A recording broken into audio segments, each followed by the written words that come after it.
విశాఖపట్నం బీచ్కు సమీపంలో దాదాపు 2,000 కోట్ల రూపాయల విలువైన ప్రభుత్వ భూమిని కూటమి ప్రభుత్వం ఏకపక్షంగా లులు మాల్కు దారాదత్తం చేసేందుకు ప్రయత్నిస్తోందని శాసనమండలి ప్రతిపక్ష నేత బొత్స సత్యనారాయణ మండిపడ్డారు. విశాఖపట్నం క్యాంప్ కార్యాలయంలో మీడియాతో మాట్లాడుతూ ప్రభుత్వ భూములను ప్రైవేట్ సంస్థలకు లీజుకు ఇచ్చే సందర్భంలో పాటించాల్సిన నిబంధనలకు పాతర వేస్తూ ఏకంగా 99 ఏళ్లకు లీజుకు ఇచ్చేందుకు సిద్ధపడటం వెనుక మతలబు ఏమిటని ప్రశ్నించారు. అత్యంత విలువైన సుమారు 13 ఎకరాల దగ్గర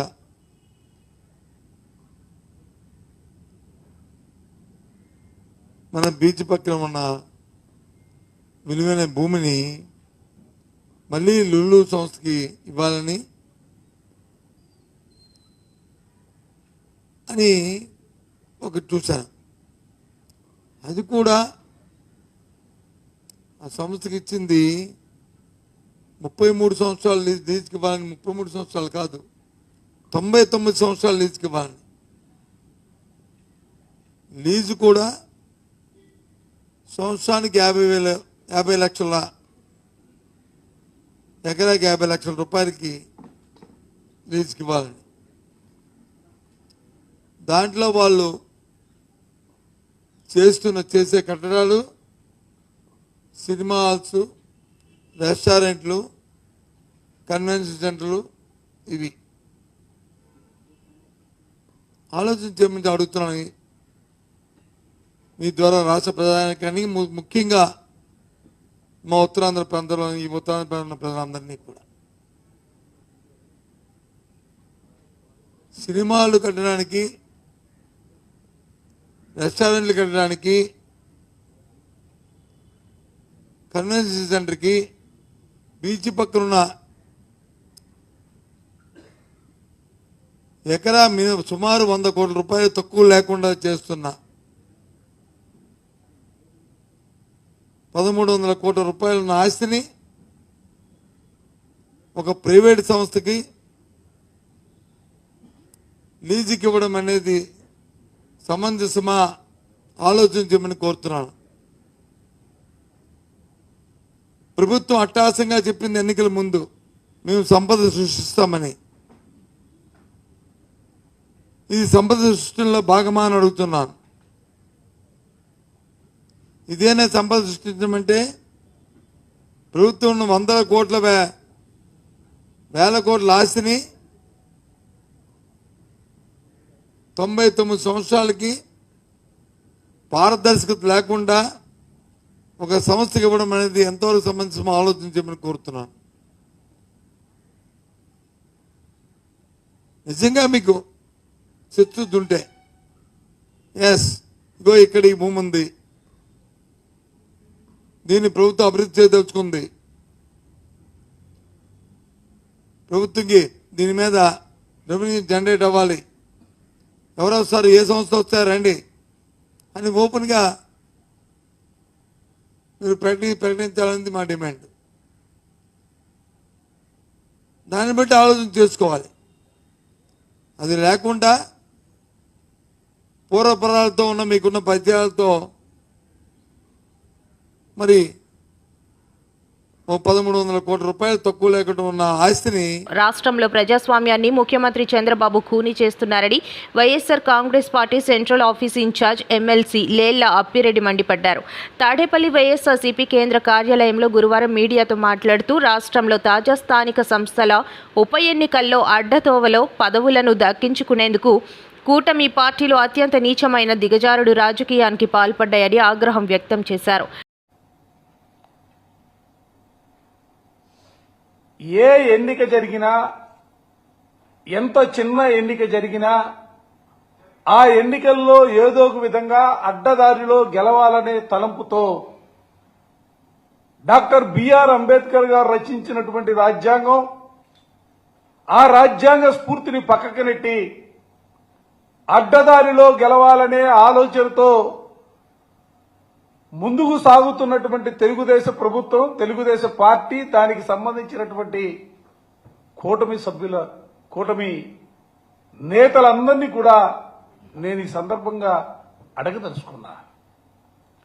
ఇవాళ ఆంధ్ర రాష్ట్రంలో జరుగుతున్నటువంటి ఎన్నికల ప్రక్రియ చూసిన తర్వాత ఈ రాష్ట్రంలో ఉన్నటువంటి ప్రజాస్వామ్యవాదులు మాత్రమే కాదు, దేశంలో ఉన్నటువంటి ప్రజాస్వామ్యవాదులందరూ కూడా ఇవాళ ఏమిటి కర్మ, ఆంధ్ర రాష్ట్రానికి పట్టినటువంటి కర్మ ఏంటని అడుగుతా ఉన్నారు. రాష్ట్రంలో ప్రజాస్వామ్యం ఉండదా? ప్రజాస్వామ్య విలువలు ఉండవా? ప్రజాస్వామ్య ఎన్నిక ద్వారా ఎన్నికైనటువంటి సభ్యులు తమ ఓటు హక్కును వినియోగించుకోవడానికి అవకాశాలు లేవని అనేక మంది మిత్రులు ఇతర రాష్ట్రాల్లో ఉన్నటువంటి వాళ్ళందరూ కూడా అడుగుతా ఉంటే నాకు గుర్తుకొస్తా ఉంది, 2 దశాబ్దాల కిందట బీహార్లో ఏ విధమైనటువంటి తుపాకీ సంస్కృతి ఉంటుందో, భయపెడతామో, బెదిరించడమో, ఈ 2 కాకపోతే దాడులు చేయటమో, అది కూడా కాకపోతే ఇవాళ మరో కొత్త మార్గాన్ని ఎంచుకొని అధికార యంత్రాంగాన్ని అడ్డం పెట్టుకొని ఎవరైతే గెలిచినటువంటి వ్యక్తులు ఉన్నారో వారిపైన అనేకమైనటువంటి అక్రమ కేసులు బనాయించి ఏదో ఒక విధంగా వారిని భయపెట్టి బెదిరించి తమకు అనుకూలంగా ఓటు వేయించుకోవడం కోసం చేస్తున్నటువంటి ప్రయత్నాలు చూస్తూ ఉంటే నిజంగా బాధ కలుగుతూ ఉంది. ఎందుకంటే మాటలు చూస్తే మీరు చూస్తూ ఉన్నారు. నేను ఎందుకంటే ఇవాళ మీ ద్వారా రాష్ట్రంలో జరుగుతున్నటువంటి పరిణామాలకు కూడా ప్రజాస్వామ్యవాదులతో పాటుగా ప్రజలు కూడా గమనించమని చెప్పి నేను కోరుతా ఉన్నా. మీరు ఏం చెప్తా ఉన్నారు? చంద్రబాబు నాయుడు గారు 40 సంవత్సరాల ఇండస్ట్రీ, 3 సార్లు ముఖ్యమంత్రి, ఈ రాష్ట్రంలో ప్రజాస్వామ్యాన్ని నేను తప్ప ఎవరు కూడా కాపాడలేరు, దాన్ని ముందుకు తీసుకెళ్లరే ఆయన మాట్లాడుతున్నటువంటి మాటలు ఈ మధ్యకాలంలో చూసాం. ఏ రాజకీయ పార్టీకి సంబంధించినటువంటి వ్యక్తులైనా కూడా వాళ్ళు మా పార్టీలోకి రావాలంటే వాళ్ళు రాజీనామాలు చేసిన తర్వాతనే, వాళ్ళ పదవుల్ని త్యజించిన తరువాతనే మా పార్టీలో చేర్చుకుంటామని ఆయన మాట్లాడుతున్నటువంటి మాటలు, ఆయన చేస్తున్నటువంటి చేతలు చూస్తూ ఉంటే ఎక్కడైనా కూడా కనీసమైనటువంటి పొంతన ఉందా అని అడుగుతా ఉన్నా. ఎందుకు ఇంత దౌర్భాగ్యమైనటువంటి రాజకీయాలు? ఇవాళ మొన్న జరిగినటువంటి ఎన్నికలు చూసినా, మున్సిపాలిటీలు కార్పొరేషన్ ఎన్నికల్లో చూసినా, లేదా ఈ రోజు జరుగుతున్నటువంటి మండల జిల్లా పరిషత్ ఎన్నికలకు సంబంధించి చూసినా చిన్న ఎన్నికలు. ఈ ఎన్నికలతో రాష్ట్ర భవిష్యత్తు మారిపోదు. ఈ ఎన్నికలతోనే పార్టీలు మనుగడ ఆధారపడినటువంటి పరిస్థితులు కూడా లేవే. అయినా కూడా ఎందుకు ఇంత తాపత్రపడతా ఉన్నారు? అడ్డదారిన అధికారాన్ని తీసుకోవాలి ఎందుకు మీరు భావిస్తా ఉన్నారని చెప్పి నేను సందర్భంగా అడుగుతా ఉన్నా.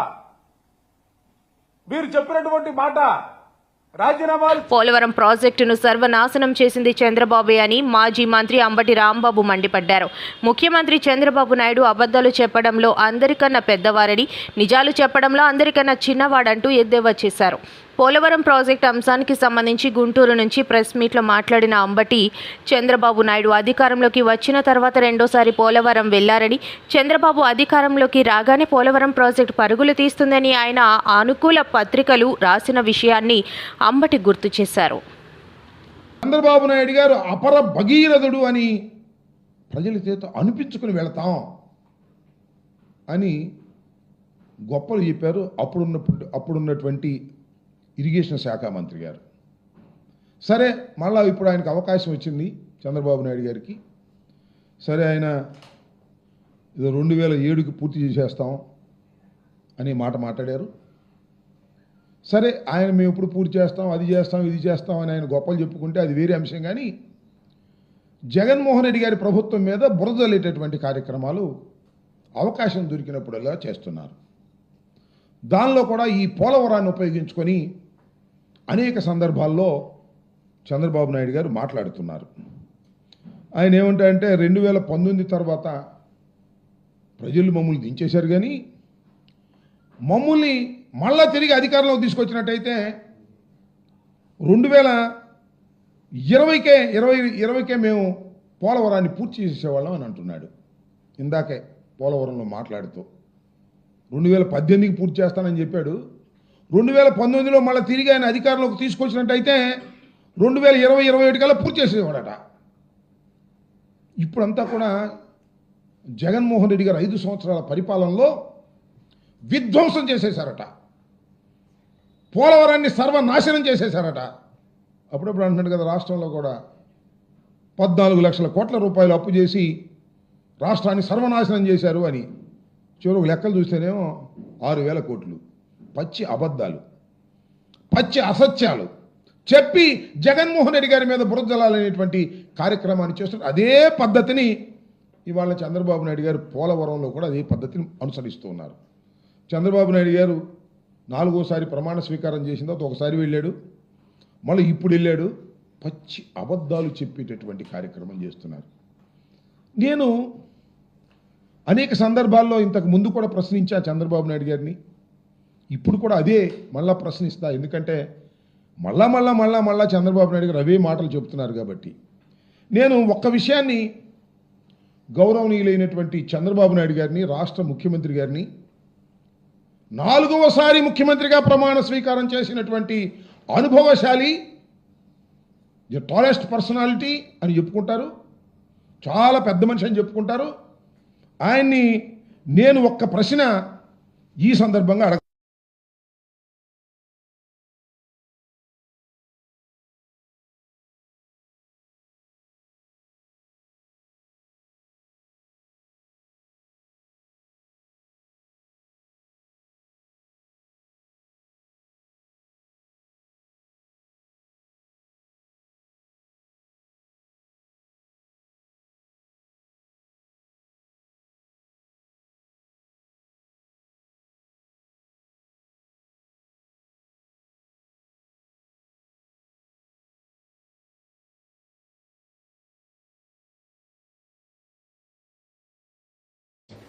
యా 26లో we have a very good big budgeted films అండి. ఒకటి ప్రశాంత్ నీల్ ఎన్టీఆర్ గారిది, రామ్ చరణ్ బుచ్చిబాబు గారిది, ప్రభాస్ గారిది, హను రావుపూడి గారిది, జై హనుమాన్ ఆఫ్టర్ కాంతారా 2 మా రిషబ్ శెట్టి గారు హీరోగా చేసేది, విజయ్ దేవరకొండ గారిది, రాహుల్ సంక్రతియాన్తో, అలాగే కళ్యాణ్ గారిది ఇయర్ కంప్లీట్ అయితే నెక్స్ట్ ఇయర్ రిలీజ్ చేయాలి. ఈ 6 సినిమాల మీద ఫోకస్ అండి.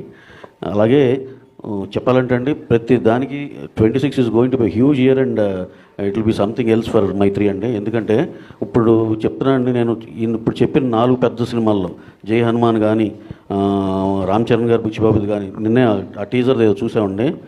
అసలు ఒక షాట్ కోసం ప్రతి ఒక్కడు ఒక 1000 సార్లు మినిమం చూస్తారు. దాంట్లోనూ ఒక చిన్న లెందీ షాట్ కోసం ఎక్స్ట్రాడినరీగా వచ్చింది ఆ సినిమా. కానీ అలాగే హను రావుపూడి మధ్యాహ్నం రష్ చూస్తుంటే అసలు వితౌట్ ఏది కొన్ని ఎమోషనల్ సీన్లు అయితే అతను స్క్రీన్ ప్లే కానీ ఇది కానీ ఇట్ ఈస్ సంథింగ్ ఎల్స్. అలాగే ప్రశాంత్ నీల్ ఎన్టీఆర్ గారు నేను ఆల్రెడీ చెప్పినట్టు అది ఒక ఇంటర్నేషనల్ సినిమా. అది అసలుకి మీరు ఏ స్టాండర్డ్స్ ఊహించుకున్న దాన్ని దాటి అది ఇంకో వేరే లెవెల్. ఈ దాంట్లో అండి జై హనుమాన్ అతను ఇప్పుడు ఆ అసెట్ బిల్డింగ్ ఆల్రెడీ మేము బిగిన్ చేస్తున్నాం. ఎందుకంటే మా రిషబ్ శెట్టి గారు జాయిన్ అయ్యేది నవంబర్లో అవుతారు. ఈ లోపల ఆ అసెట్ బిల్డింగ్ అంతా చేసేస్తే అప్పుడు మాకు సీజీకి తక్కువ టైం పడుతుందని. ఈ 4 సార్ నేను చెప్తున్నా, 4 బ్లాక్ బస్టర్ మించి అరే ఇది ఓకేరా, ఇది హిట్టేరా అనే మాట వస్తే కనుక ఇక తర్వాత నుంచి మీరు ప్రెస్ మీట్లే ఆపోయా నువ్వు చెప్పారు తెలుసులే కానీ మీరు ఏమన్నా సరే నేను పడతానండి. ఈ 4 సినిమాలు 4 బ్లాక్ బస్టర్లు 80% అది రిజిస్టర్ అయిపోయింది అనుకుంటున్నాను. అంత బ్రహ్మాండమైన కదా, అంత బాగా వస్తున్నాయండి. అలా విజయ్ దేవరకొండ గారును Rahul Sankrityan he work almost like 2.5 years on the detailing of the subject అండి. డైరెక్టర్ ఎక్స్ట్రాడినరీగా వచ్చింది. అది కూడా ఇంకా మాకు 6th ఫిలిం నెక్స్ట్ ఇయర్ రిలీజ్లో ఉండేది కళ్యాణ్ గారిది. దానికి ఏ పాన్ ఇండియా బస్ కూడా సరిపోదు కదా ఆయన సినిమా వస్తుందంటే. హరీష్ శంకర్ గారు స్క్రిప్ట్ లాక్ చేసి పెట్టాడు. ఎక్స్ట్రాడినరీగా ఉంది. ఎప్పుడు మాకు వెయిటింగ్ అనమాట కళ్యాణ్ గారు ఎప్పుడు పిలుస్తారనేది.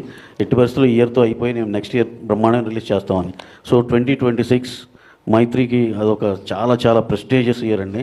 దాంతో we think will achieve something else అండి. సార్ రవి గారు రేపు చరణ్ గారి బర్త్డే కదా, టైటిల్ రివీల్ చేస్తున్నాను రేపు. యా చేస్తామండి. Thank you. అంటే ఫ్యాన్స్ మొత్తం కూడా ఎక్కువ సార్ రవి గారు రిలీజ్ డేట్ ఒక కూడా చెప్తారా సార్? టీజర్ కానీ ట్రైలర్ కానీ ఇప్పుడు చెప్పారు కదా, అది ఎక్స్పెక్ట్ చేస్తున్నారు ఫ్యాన్స్ మొత్తం కూడా, రామ్ చరణ్ ఫ్యాన్స్ మరి బర్త్డే సందర్భంగా.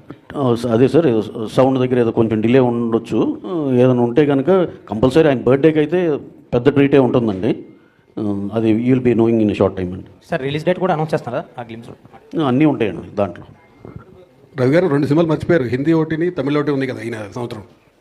అది ఉన్నాయండి. తమిళ్లో ప్రదీప్ రంగనాథన్తో ఈ ఇయరేనండి. అది ఇయరే రిలీజ్.